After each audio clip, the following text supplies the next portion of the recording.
इस कहानी की शुरुआत में हमें पानी के एक बहुत बड़े जहाज को दिखाया जाता है, पर यह जहाज पानी पर नहीं बल्कि रेत पर चल रहा होता है। दरअसल ये दुनिया हमारी दुनिया नहीं है बल्कि एक दूसरी दुनिया है। इस जहाज के ऊपर बहुत सारे योद्धा है जो सामने एक टावर पर जा रहे हैं। दरअसल ये वो टावर है जहां से दूसरी दुनिया में जाने का रास्ता है, यानी कि इस टावर से अर्थ पर जाया जा सकता है। इस दुनिया में बहुत सारे मॉन्स्टर्स भी रहते हैं और तभी रेगिस्तान का एक मॉन्स्टर इनके जहाज के ऊपर हमला कर देता है, जिसमें एक इनका साथी वहीं रेगिस्तान में गिर जाता है। बाकी सभी जहाज लेकर वहां से निकल जाते हैं। वहीं दूसरी तरफ हमारी दुनिया को दिखाया जाता है, यानी कि अर्थ को, जहां पर रेगिस्तान में सोल्जर्स की दो टीम्स होती हैं और ये दोनों टीम्स आगे पीछे होती हैं। और तभी एक टीम को पता चलता है कि इनकी जो टीम ए थी वो रेगिस्तान में कहीं गायब हो चुकी है और ये अपनी टीम को ढूंढने के लिए लगातार आगे बढ़ना शुरू कर देते हैं। तभी इन्हें रास्ते में बहुत बड़े बड़े पत्थर दिखते हैं जिनमें बहुत पुरानी शैली में कुछ लिखा होता है जो इन्हें समझ में नहीं आता। और जब ये कुछ और आगे जाते हैं तो देखते हैं कि सामने से एक बहुत बड़ा तूफान इन्हीं की तरफ चला आ रहा है। ये सब के सब घबरा जाते हैं क्योंकि ये तूफान बहुत ही खतरनाक होता है। इनकी जो कैप्टन है उसका नाम नेटली होता है। अब ये सब के सब तूफान की चपेट में आ जाते हैं। तूफान इतना खतरनाक होता है कि इनकी गाड़ियों को हवा में उड़ा देता है। और जब तूफान शांत होता है तो ये देखते हैं कि ये किसी दूसरी दुनिया में आ चुके हैं जहां इन्हें अपनी टीम ए भी मिल जाती है, जिन सबको किसी ने यहाँ पर मार दिया है। लेकिन हैरानी की बात ये होती है कि यहाँ पर लड़ाई झगड़े के कोई भी निशान नहीं होते, सिर्फ गोलियां चली होती है। इन्हें कुछ भी समझ में नहीं आता और अब ये अपनी गाड़ियों में यहाँ से आगे बढ़ना शुरू कर देते हैं। और तभी वो वॉरियर जो कहानी की शुरुआत में जहाज से यहीं रेगिस्तान पर गिर गया था वो इन्हें देख लेता है। ये गाड़ियों में लगातार एक स्केलेटन के बने हुए रास्ते की तरफ बढ़ रहे होते हैं, पर इससे पहले कि ये उस रास्ते के अंदर एंटर करते वॉरियर तीर चलाकर इन्हें आगाह करता है, जिसे नेटली समझ जाती है।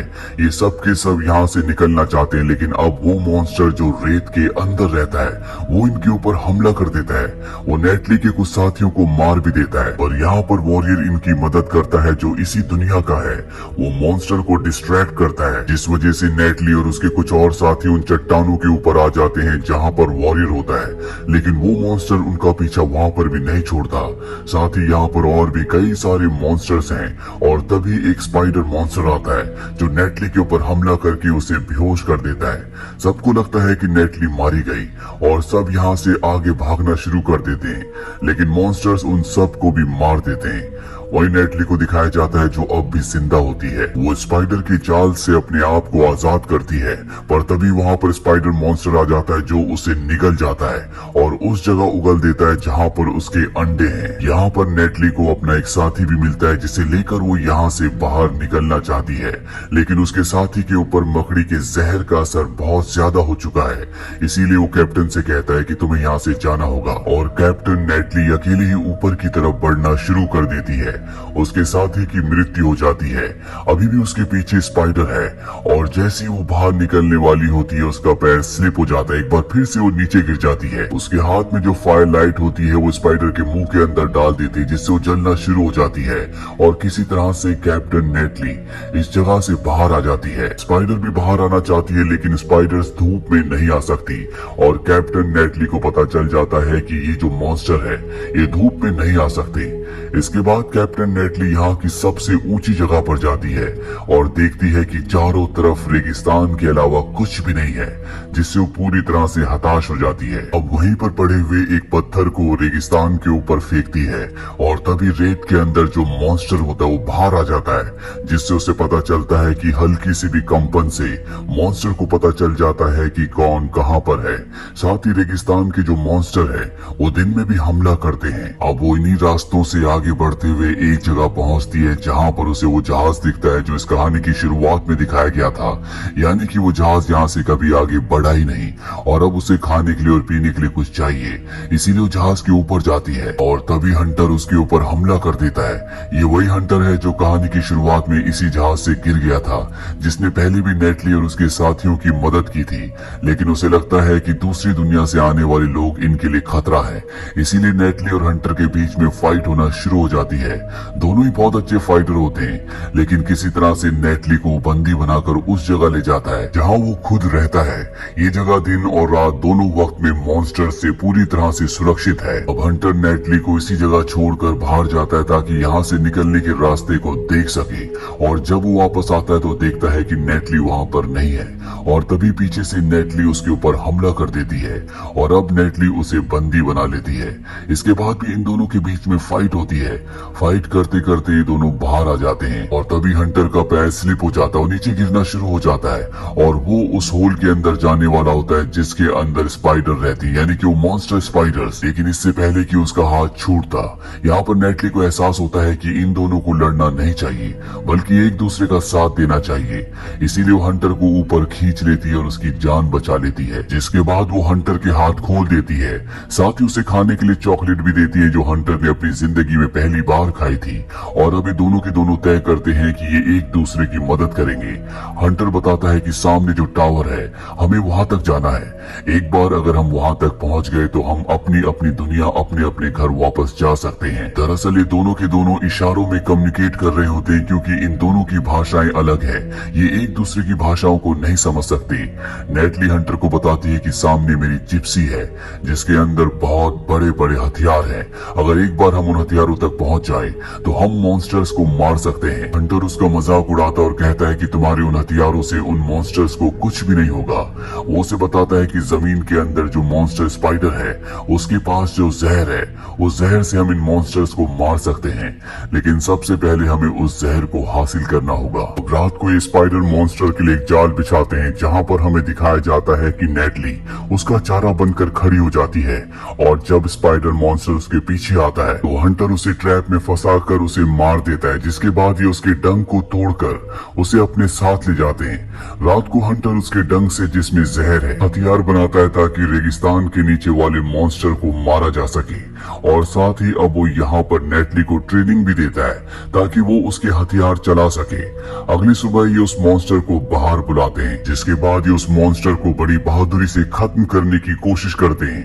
हालांकि हंटर उस तीर को उसकी आंख में मार देता है जिसमें स्पाइडर के वेनम का जहर है, लेकिन फिर भी वो नहीं मरता।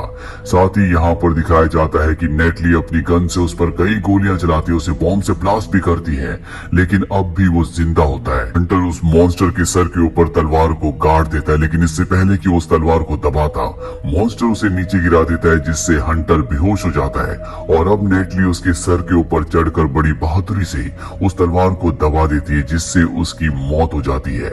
हंटर अब बेहोश है, इसीलिए नेटली उसे खींचकर रेगिस्तान के सफर में आगे ले जाती है, लेकिन रास्ते में उसे होश आ जाता है, और इसके बाद ये दोनों के दोनों आगे बढ़ते हुए रेगिस्तान को पार करते हैं, जिसके बाद ये एक ऐसी जगह पहुंच जाते हैं जहां पर पीने के लिए पानी है, खाने के लिए खाना है, चारों तरफ हरियाली होती है। हंटर इस जगह के बारे में सब कुछ जानता है क्योंकि वो इसी जगह से बिलोंग करता है।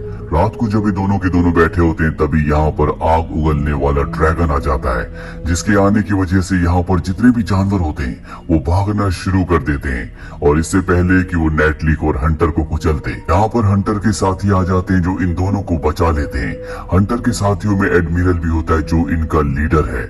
उसे पता है कि नेटली उनकी दुनिया की नहीं है, इसीलिए उसे बंदी बना लिया जाता है, लेकिन वो एक सोल्जर है इसीलिए वो केस से बाहर निकल जाती है। पर जल्दी एक बार फिर से वो एडमिरल के सामने होती है। एडमिरल उसे कहता है कि हंटर ने मुझे बताया है कि तुम एक अच्छी इंसान हो, तुम्हें हमसे डरने की कोई जरूरत नहीं है। एडमिरल को अपनी भाषा बोलते हुए देख नेटली चौंक जाती है और उससे पूछती है कि तुम्हें हमारी भाषा कैसे आती है। एडमिरल नेटली को बताता है कि तुम्हारी दुनिया से पहली बार तुम ही यहाँ पर नहीं आई, पहले भी बहुत सारे लोग यहाँ पर आ चुके हैं। नेटली पूछती है लेकिन हम तुम्हारी दुनिया में आते कैसे हैं? एडमिरल बताता है कि यहाँ की जो पुरानी सभ्यता थी उनका विज्ञान बहुत ज्यादा एडवांस था, इसीलिए उन्होंने एक ऐसा रास्ता बनाया जिससे वो तुम्हारी दुनिया में भी ट्रेवल कर सकते थे, पर विज्ञान के ज्यादा एक्सपेरिमेंट्स करने की वजह से वो सब के सब खत्म हो गए।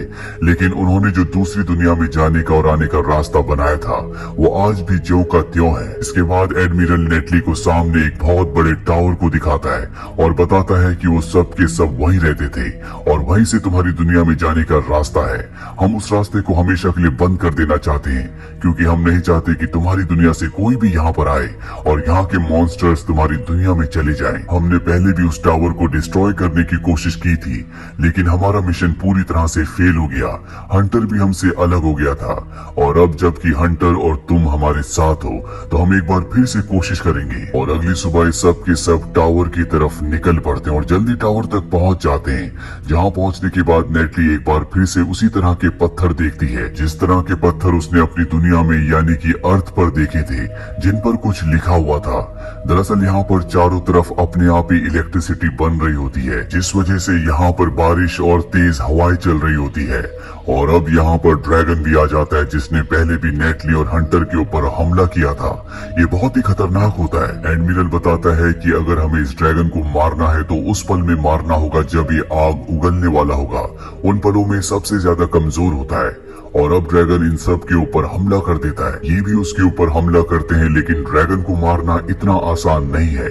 और जब बार बार वो अपने मुंह से आग उगलता है तो यहाँ पर तूफान आना शुरू हो जाता है। और ये उसी तरह का तूफान होता है जिस तरह के तूफान में नेटली और उसके सभी साथी यहाँ इस दुनिया में पहुंच गए थे। यानी कि ड्रैगन की वजह से यहाँ पर बहुत सारी चीजें एक्टिवेट हो जाती है और दूसरी दुनिया का यानी कि अर्थ का रास्ता खुल जाता है। वही नेटली के सामने ड्रैगन होता है। नेटली अब यहाँ से भाग नहीं सकती क्योंकि वो चट्टान के किनारे पर है और वो चट्टान से कूद जाती है। नीचे उसी तरह का तूफान होता है जिससे वो अपनी दुनिया में पहुंच सकती है और वो अपनी दुनिया में यानी कि अर्थ पर पहुंच जाती है, जहां पर आर्मी की टीम पहले से इन्हें ढूंढने के लिए पहुंची हुई होती है। वो नेटली को देख लेते हैं, उसे रेस्क्यू करते और अपने साथ ले जाने की कोशिश कर ही रहे होते हैं कि तभी यहाँ पर ड्रैगन भी आ जाता है। दरअसल नेटली के पीछे वो भी कूद गया था और अब वो हमारी दुनिया में यानी कि अर्थ पर पहुंच चुका है। वो यहाँ पर सोल्जर्स के ऊपर हमला कर देता है और उन सबको खत्म कर देता है। और नेटली अब भी जिंदा होती है। उसके पास दूसरी दुनिया के हथियार भी होते हैं जिससे वो ड्रैगन के ऊपर हमला करती है। और जब ड्रैगन आग उगलने वाला होता है तो वो उसके पेट के अंदर बहुत सारे बॉम्ब्स डाल देती है और तभी बॉम्ब ब्लास्ट होते हैं जिससे ड्रैगन वहीं पर गिर जाता है। नेटली को बहुत खुशी होती है कि उसने ड्रैगन को मार दिया, पर ड्रैगन अब भी जिंदा होता है जो एक बार फिर से उठ खड़ा होता है। वो नेटली को मारने वाला होता है कि यहाँ पर हंटर आ जाता है। वो उसके ऊपर कई तीर चलाता है। ड्रैगन पहले से बहुत कमजोर था, इसीलिए ड्रैगन फाइनली मारा जाता है। एडमिरल भी यहाँ पर आ चुका है और वो इन दोनों को बताता है कि दूसरी दुनिया का रास्ता अब भी खुला हुआ है और जल्दी बहुत सारे मॉन्स्टर्स तुम्हारी दुनिया में आ सकते हैं। और तभी हमें तूफान के पीछे से एक और मॉन्स्टर को, एक और ड्रैगन को अर्थ पर आते हुए दिखाया जाता है और अभी तीनों उसे मारने के लिए निकल पड़ते हैं क्योंकि अगर इसे नहीं मारा गया तो ये पूरी दुनिया को खत्म कर देगा। वहीं दूसरी दुनिया में यानी कि हंटर की और एडमिरल की दुनिया में दिखाया जाता है जहाँ पर एक पुलिस हो जो कि इंसान नहीं है, वो वहाँ के मॉन्स्टर से लड़ रहा होता है और ये सब दूर से एक साया देख रहा होता है। ये कौन है हमें इसके बारे में कुछ भी नहीं पता। इस कहानी के अंत में कई सारे सवाल छूट जाते हैं और उनके जवाब हमें तभी मिलेंगे जब इसका सेकंड पार्ट आएगा। उम्मीद करते हैं कि ये कहानी आपको पसंद आई होगी।